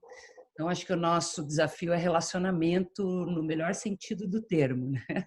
Obrigada, gente. Obrigada pelo convite, adorei participar, adorei a conversa, muito instigante. Obrigado a você, Virginia. Hugo? Desculpa. Yeah, bueno. Bom, acho que primeiro eu gostaria de agradecer o convite, Paulão, assim, fiquei honrado e muito honrado pelo convite, estar no meio dessas feras aí. E eu lido muito no campo, né, com o pessoal de chão de fábrica e também com a alta direção. E acho que o ponto assim é que a gente urgentemente precisa começar a pensar em português, né? Porque enfrentei situações profissionais aqui de a gente ter que implementar programas corporativos que em países muito mais desenvolvidos que o nosso, que não contam nem de perto com a desigualdade brutal que a gente enfrenta, né? E aí, quando a gente fala em confiar, a gente está, por exemplo, comparando países que vivia a situação de pleno emprego, enquanto a gente aqui estava antes da crise com 13%, 14%, 11 milhões de desempregados, né? Então, o cara está defendendo ali o emprego dele, está defendendo o pão, né? Dando a vida. E aí você vem com uma proposta que fala assim, ó, se você errar tá tudo bem, o seu erro não vai ter consequência, a gente quer te ajudar, pode falar tudo que der errado, né? E aí o discurso e a prática não conversam no Brasil, infelizmente. Então, e também o gestor, né, que está ali no emprego em tese privilegiado, né, ganha, sei lá, mais do que 80% da população, ele também está defendendo dele ali, você chega para ele e fala assim, ó, a gente está trazendo um programa que vai aumentar os indicadores, aí seus números vão piorar, em tese, né? Porque vão trazer mais coisas aí para você. Na verdade, as coisas estão acontecendo, mas você não está sabendo. Você vai passar a saber. Versus um sistema de recompensa ou de classificação que a indústria coloca, né, até nos sindicatos e tudo mais, que o melhor é aquele que não acontece nada. As melhores empresas são aquelas que ninguém se machuca, ou que ninguém, né, tem um ranking para isso. É um negócio absurdo. Então, quem que vai trazer os problemas, né? Quem que vai ser o primeiro a falar, não, a minha empresa tem muitos acidentes, mas eu confio lá, o pessoal é seguro, é tranquilo fazer, pode trazer aqui e tal, né? E aí tem que ser um movimento conjunto, né? Se movimentar em bloco. Então, às vezes a gente traz esse conhecimento de fora, que é muito lapidado, né? Nas palavras do Guido aí, os estudos e tudo mais, mas eu comparo muito com a gente assistir um jogo do Campeonato Brasileiro versus a gente assistir a Champions League. É o mesmo esporte, né? É o mesmo esporte, é futebol, mas você vê a qualidade dos jogos, parece que não é, cara. Porque a gente está lidando com uma situação no Brasil de sobrevivência versus uma situação na Europa ou nos Estados Unidos, como eu disse, de pleno emprego. O cara sabe que se ele sair dali, ele no outro dia está empregado. E o nosso aqui, muito provavelmente, se um gestor perder a posição, ele vai ter que arrumar um emprego de técnico, ou vai ter que empreender, ou vai ter que sobreviver. Então, assim, o que eu vejo, né, o maior ganho da gente pensar em português é isso, da gente alinhar as realidades, trazer para a situação brasileira, né, do que é possível fazer no Brasil, e a gente dá a segurança psicológica para os nossos funcionários, sejam eles de que área forem ou de que nível na organização forem, para eles terem a segurança de conseguir colaborar, né? Porque hoje a gente não dá a segurança deles colaborarem, como a Carmen falou, né? A gente fala assim, não, pode ir lá no centro do Rio andar à noite, leva o seu iPhone 11 e leva o seu Rolex, vai tranquilo, né? Então, vem tranquilo, que nem tem um meme aí que fala, vem tranquilo. Mas quem tem juízo sabe que não vai, né? Que não dá para ir. Então, acho que a gente precisa alinhar isso. E somado a isso, todas as vezes que eu tentei implementação dessa nova visão, me deparei com a mesma pergunta, que aí eu quero deixar aí para a próxima oportunidade, né? Como que eu meço? Todo gestor que vocês levarem essa proposta, ele vai fazer essa pergunta para vocês, todos. Tá bom, errar é normal, eles podem fazer o que quiser, a gente não vai culpá-los, a gente vai tentar colaborar e tudo mais, mas como que eu sei se isso está certo, se os meus números vão piorar? Então, acho que a gente tem esse nó, até levar para os especialistas, para os acadêmicos, que a pessoa que tiver essa resposta vai colaborar de maneira assim, sobremaneira para o desenvolvimento dessa visão que a gente quer implementar, porque eu tenho convicção que é é a mais certa e a mais lógica, né?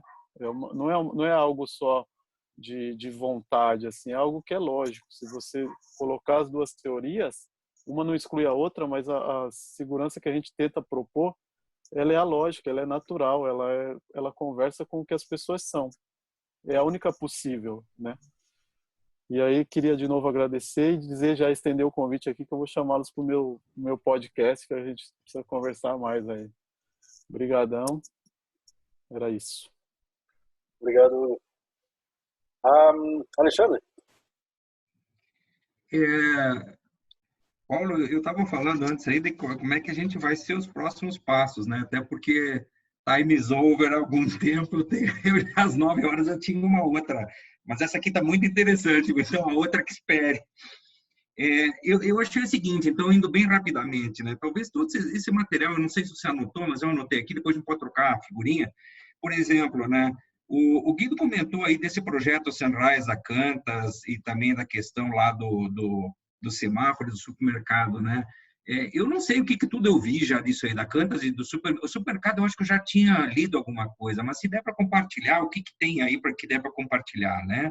A Carmen mencionou uma pesquisa, eu não me lembro se foi da América Latina ou não, mas você mencionou, Carmen, na tua fala, algumas pesquisas. Como é que a gente vai continuar? Nós vamos criar só o WhatsApp, vamos criar uma lista de e-mails, vamos voltar a conversar daqui a um mês.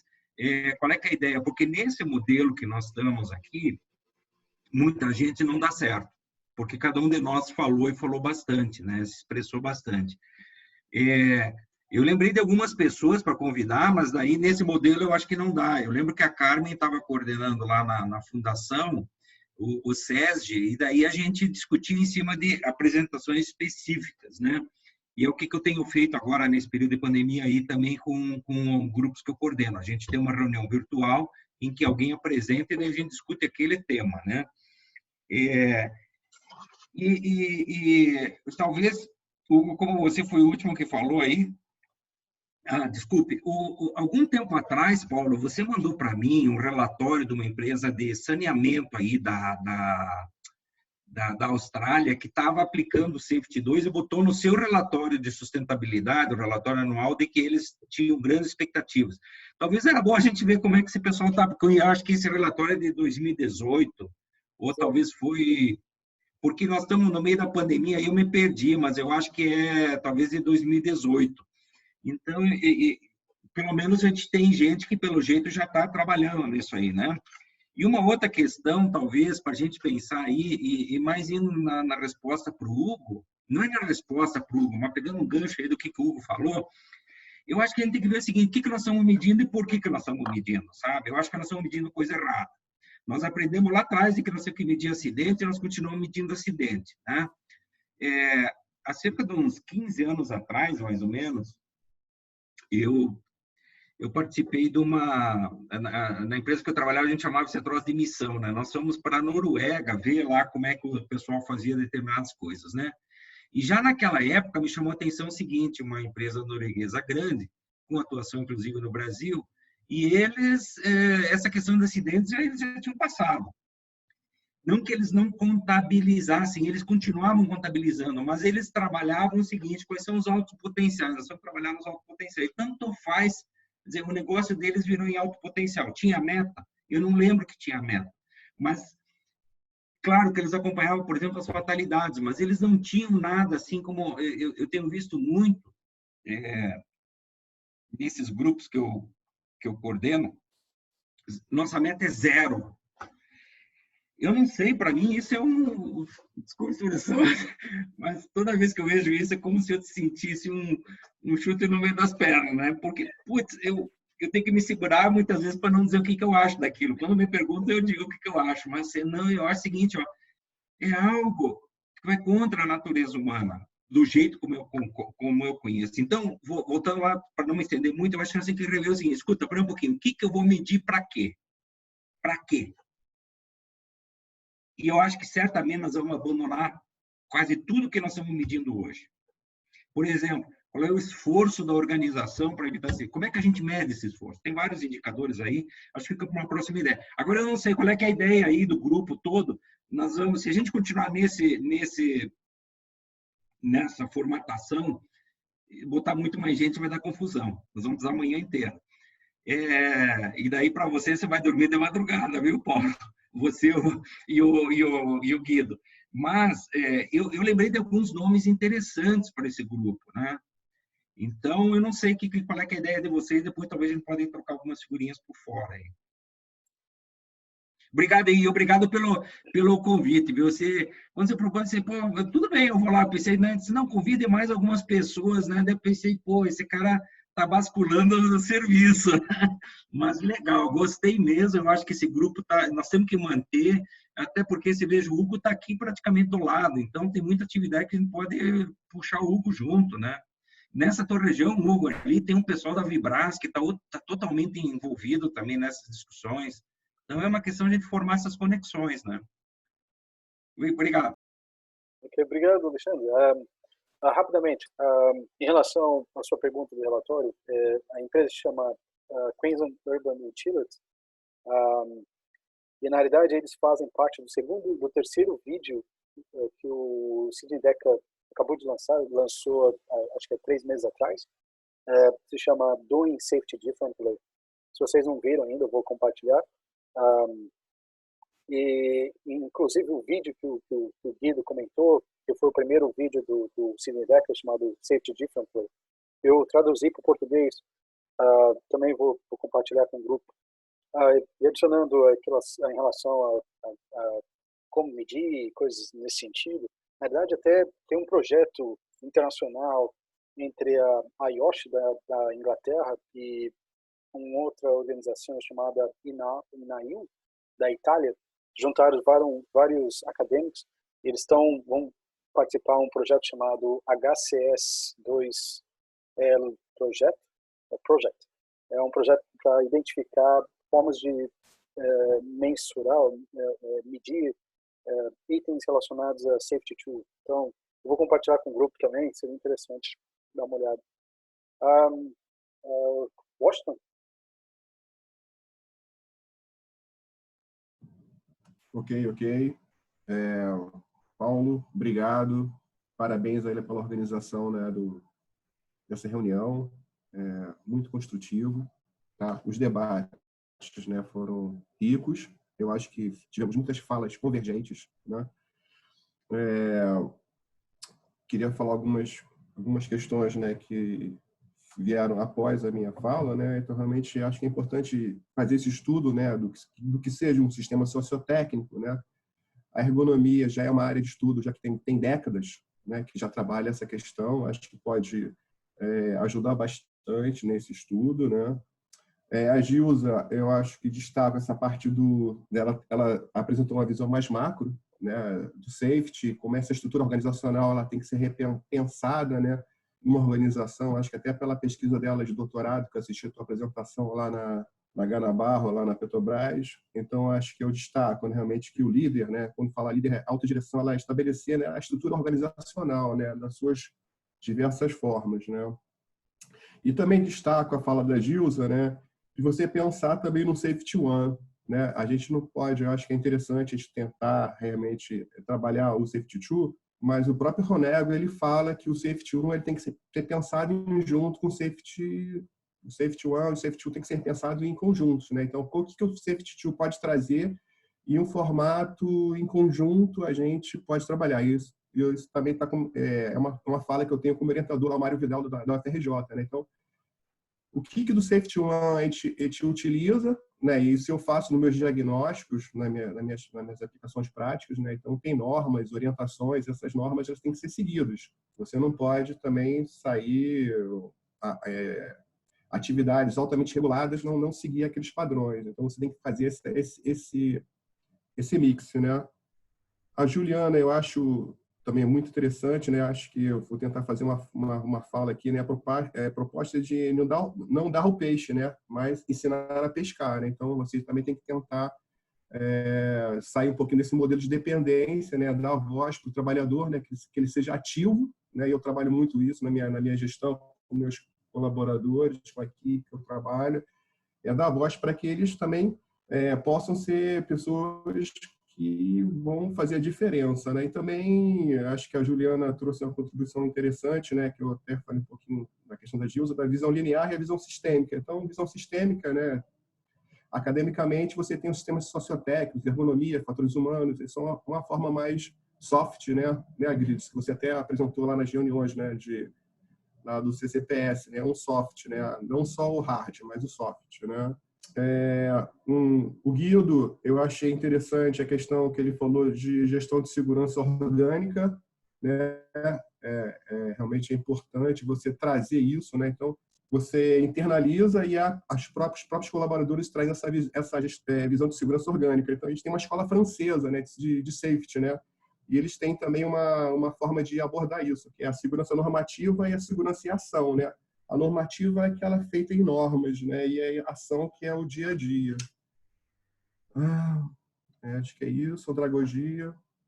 Tá, o Hugo também pensar em português, né? Como a gente pode pensar em português? Realmente é difícil, porque você tem pouca literatura, né? A maioria da literatura é em inglês mesmo, e para você fazer toda essa literatura e transformar isso em questão prática, realmente é um trabalho árduo, né? E assim, como é que a gente pode medir, né? Como é que eu trabalho lá, né? Eu trabalho em cima de diagnóstico, plano de ação e melhorias. Então, assim, eu meço o trabalho do Safety Tool nessa linha, né? Então, eu vou numa área, produtos perigosos, na área lá da Fiocruz, né? Eu fiz um diagnóstico, estão a ser implementados. Próximos. É isso aí. Valeu, pessoal. Obrigado. Ótimo debate aí. Vamos em frente. Obrigado, Washington. Prazer tê-lo conosco. Guido? Obrigado de novo, Paulo, pelo convite aí. Legal. Agora, não pessoalmente, mas virtualmente, eu vi o Hugo e o Alexandre, recebo os e-mails do Alexandre sempre. E o Hugo, eu estou devendo uma mensagem lá, na verdade, eu acabei de lembrar que eu esqueci de te responder, desculpa. Não, eu estou disponível para a gente fazer um bate-papo. É sempre legal oxigenar as ideias e trazer um pouquinho da experiência, também ouvir a experiência de vocês. Obviamente, como eu tinha falado, essa ideia de safety differently, safety tool não é uma solução pronta que vai servir a todo mundo, mas é esse debate de ideias e a construção desses princípios. E cada um acaba interpretando de uma forma diferente, implementando diferente, então é legal ver o que cada um faz diferente. Eu vou pedir licença do ponto de vista brasileiro, mas morando fora, a gente tem de falar que o Brasil é complexo vira-lata, né, como o Nelson Rodrigues bem coloca, né? Mas acho que a gente tem bastante exemplos interessantes assim no país que não vi fora. A gente fala muito da Austrália como país primeiro mundo, país subdesenvolvido, outros países subdesenvolvidos não teriam a mesma capacidade e tal, mas olha, tem muito. No período que eu estava na universidade e fazendo meu doutorado, eu deparei com várias empresas e vários pessoas, né, que realmente tinham implantado visões diferentes de segurança em várias organizações. Eu lembro da Monsanto em Camaçari, a divisão da planta de controle dos caras, eles tinham muito evento de alarme falso, e eles fizeram um estudo, ao invés de ficar punindo o operador, dizendo que o cara não conseguiu ver, que o negócio estava ruim, eles quase tiveram um acidente muito grave por causa dessa questão do alarme falso. É algo que na aviação já há muito tempo estudado, e eles resolveram fazer algo diferente. Eles tentaram entender como é que esses alarmes falsos estavam acontecendo e tentaram reduzir a quantidade deles. E reduzindo a quantidade melhorou muito o processo deles. Eu trabalhei na Azul, uma empresa que eu realmente gostei bastante de trabalhar. Na parte de gestão de segurança, os caras implementaram várias coisas bem interessantes. Um exemplo bem rápido, a gente tem essa discussão, né? O quanto que você deve confiar no teu empregado, ele vai falar o que ele realmente fez a cagada, ou eu tenho que descobrir por mim mesmo e vou lá e vou punir ele, né? A gente tem o fofoqueiro, né, do avião, que é o que chama de FDM. Todo o parâmetro do avião a gente coleta, a gente analisa. Hoje a qualidade de análise está em torno de 95% dos voos na Azul. Eu posso falar um pouco da Azul porque eu trabalhei lá. A gente monitora e a gente pega tudo. O cara não tem como esconder, não tem como jogar a sujeira para debaixo do tapete. Ele tem que falar, né? Ele não consegue. Então a gente vê muito que, dependendo da confiança que a gente tem estabelecida, os instrumentos que a gente tem estabelecidos na empresa, a gente cria um ambiente para confiança, para as pessoas confiarem no sistema e vice-versa. Se a gente começar a adotar ações punitivas e administrativas, obviamente as pessoas não vão confiar, elas vão esconder o que elas não vão falar. Agora, se elas verem que, na verdade, o que elas estão falando vai ser utilizado em prol comum da organização, então as pessoas acabam se disponibilizando. Então, a gente criou, por exemplo, existe uma estrutura lá dentro que é chamada de comitê de caso egrégio. Se a gente recebe a gente detecta alguma atividade absurda de um piloto, exemplo, né? E a gente não vai lá e já pune o cara. A gente chama um comitê composto de 5 pessoas, 7 pessoas, 4 pessoas são da empresa e 3 pessoas são do lado do piloto. E aí tem que ter uma unanimidade entre eles para dizer o seguinte: olha, vamos abrir a informação de quem fez para o departamento de operações que vai tomar as ações disciplinares. De todo o tempo que a Azul tem operando, só aconteceu uma vez a gente chamar esse comitê. E a gente recebe são análise de 10 mil eventos por ano, tem em torno de 2 mil relatórios de pilotos por ano, e cagado o que mais acontece. A aviação é muito segura porque Deus é brasileiro e o Papa que gosta do Brasil, porque não tem outra explicação. E isso não necessariamente, esses eventos, a falta de punição ou de ações disciplinares faz a empresa ser menos segura do que outras empresas, né? Nunca tem um acidente, tem uma histórico adequada de segurança.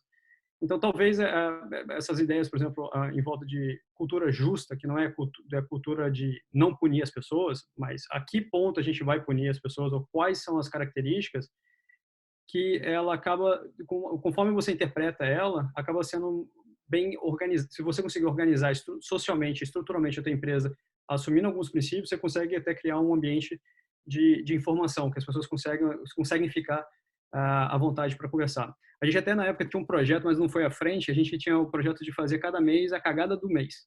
Então, o piloto que tivesse reportado uma pior cagada naquele mês, ele recebeu um prêmio, né?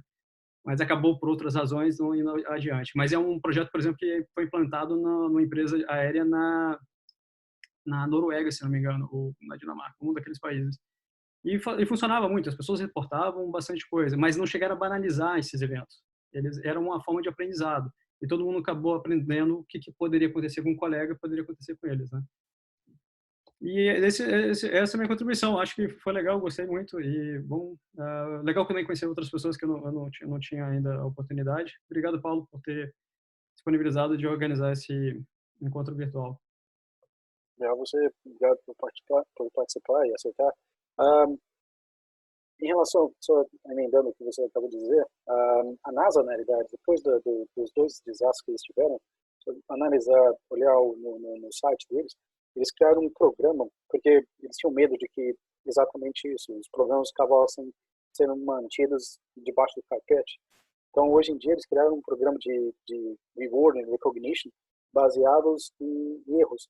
Então, erros que foram trabalhados e deram certo.